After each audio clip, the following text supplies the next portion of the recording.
This is KVUE News Midday. Good Wednesday morning. I'm Yvonne Nava. And I'm Anavid Reyes. Thank you for watching KVUE News Midday. Here's a live look outside this midday. Let's get a look at what we're tracking with our meteorologist Vanessa Abuchaive. Hello. Well, we're tracking a lot of heat more than anything, but we will keep an eye on that radar as well, as those rain chances will continue here for the area. We see these cumulus clouds, very threatening, but not for all of us. As you can see here, the temperature is 83 degrees at ABIA and Camp Mabry, 81 degrees. Calm winds, and the humidity is still up there for most of us in the area. Now, we're going to check out those temperatures across the area, and they're still in the 80s. Seen here by Austin. Let's check it out. LBJ Ranch, 75. Enchanted Rock, 76. Kingsland, 78, but already in the 80s. Like I was saying, in Austin and Round Rock. Here you can see Thorndale, 80 degrees. Cameron, 79. And LaGrange, 82. So we are not seeing that crazy extreme heat just yet, but that's on its way. And also, we're tracking here a couple of rain showers scattered in the eastern side of the area. We're going to take a look at that and your weekend forecast coming up. All right, thanks so much, Vanessa. Well, Senate Republicans are facing a major setback in the push to repeal and replace the Affordable Care Act. The Republican health care bill is undergoing a revision in the Senate after GOP leaders announced they would not hold a vote on the bill this week. ABC's Lana Zach has the latest from Washington. Now that Republican leaders have pulled the Senate health care bill, we will not be on the bill this week. The number of GOP senators publicly announcing their opposition has nearly doubled. Now there's at least 9 defectors, but Republicans can afford to lose no more than 2. I think the bill would have to be fundamentally changed, and tinkering around the edges is not going to be sufficient to secure my vote. It may be an uphill battle. According to a new Marist poll, the Senate bill is supported by just 17% of Americans. And even among Republican faithfuls, support for this version of repeal and replace still lags at 35%. Underlying the debate, Obamacare. 5 years ago today, the Supreme Court upheld the legislation's individual mandate requiring Americans to buy health insurance or pay a penalty. And now the greatest consensus among Americans, according to the Marist poll, is to expand rather than repeal. 46% say they want legislators to change it so it does more. And as President Trump and Senate Republicans make edits to the bill, we're going to talk and we're going to see what we can do. The question now becomes, how hard will Republicans push campaign trail promises?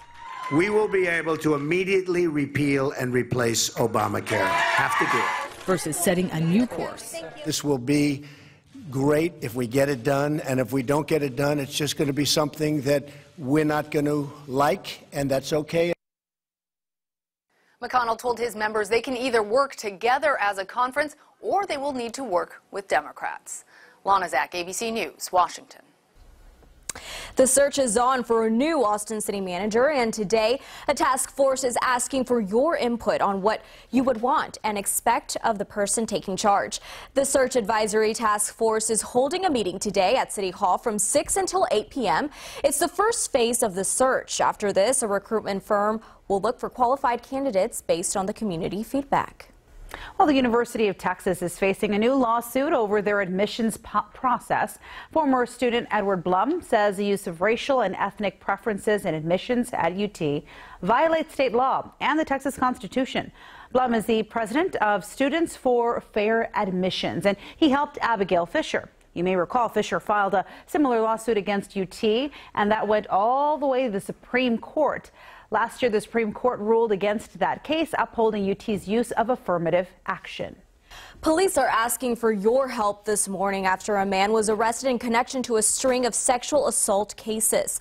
Officials believe the attacks date back to January of 2016 in the Georgian Acres area near Highway 183 and I-35. APD is asking for possible victims to come forward to help with the investigation. 3 of the known victims are members of the transgender community. Police say a 32-year-old man lured people into his vehicle and asked for sexual favors. When they refused, he assaulted them. Right now, officials say they are not releasing the man's picture until all tips have been received. If you know of any other attacks, please call police. Well, first it was a freezer with DNA samples. Now it's a refrigerator with sexual assault kits. For the second time in recent months, Austin police equipment could have put forensic samples at risk. The latest issue involves mold found on hundreds of those kits that were waited to be tested. KVUE's Corey Coffin joins us from the newsroom. Corey, what is APD saying about this whole thing? Well, they're trying to offer up some good news. They say so far the mold does not appear to be impacting the ability of the forensic analysis to get evidence from those sexual assault kits. But APD's handling of forensic evidence also again under scrutiny. We first told you in December about a freezer that broke in March of 2016. That freezer housed hundreds of DNA samples. An alarm system that was designed to alert forensic staff about the issue did not do so, and the problem went unnoticed for days. In the latest issue, techs at a private lab discovered mold on a sexual assault kit when it came in for testing in April. APD then found mold inside a refrigerator that housed about 1,600 of those untested kits dating back to the 1990s. Interim APD Chief Brian Manley told us about half of those kits had mold on the outside, but techs found no mold on the inside of more than 1,000 of the kits. Here's what Manley had to say about these two equipment issues so far. I think that folds into what we want to do with reviewing our quality assurance program. We want to make sure that we're taking the appropriate steps, not only with the evidence that we have, but with the equipment that we're storing the evidence in. Now, this comes at a time when APD and other officials are trying to restore confidence in how they handle forensic samples. They had to shutter their DNA lab after a state audit found several problems. Officials point out that because the kits with mold in the containers had not been tested, they did not play a role in any criminal case that resulted in a conviction. Now, the Texas Forensic Science Commission is now working with APD on this whole issue, and APD says they're also asking experts in other cities across the nation exactly how to prevent mold from getting into those kits and into the samples, and what to do so if it does happen. Live in the newsroom, I'm Corey Coffin. Guys, back to you. A campaign put together by AT&T is making an effort to stop texting and driving. It's called the It Can Wait campaign. This horrifying crash is seen through virtual reality glasses, putting teens in the shoes of distracted drivers. TxDOT officials say in the past year, over 450 people in Texas died because of distracted driving, and more than 3,000 were seriously injured. Officials hope this campaign will send a message to everyone behind the wheel. That no text, no post, no email, no selfie is worth your life or somebody else's life. It takes a second to ruin your life and somebody else's life, and it only takes you a minute or two out of your time to pull over if it's that important. This initiative has made its way through the Texas legislature, creating a statewide ban on texting and driving. The new law, signed by Governor Greg Abbott, starts on September the 1st. Well, ever dream of going to the Dominican Republic for the summer? Well, now you can get there through Austin Bergstrom International Airport. Non-stop flights between ABIA and Punta Cana International Airport begins next year. Oh, I've always wanted to go there.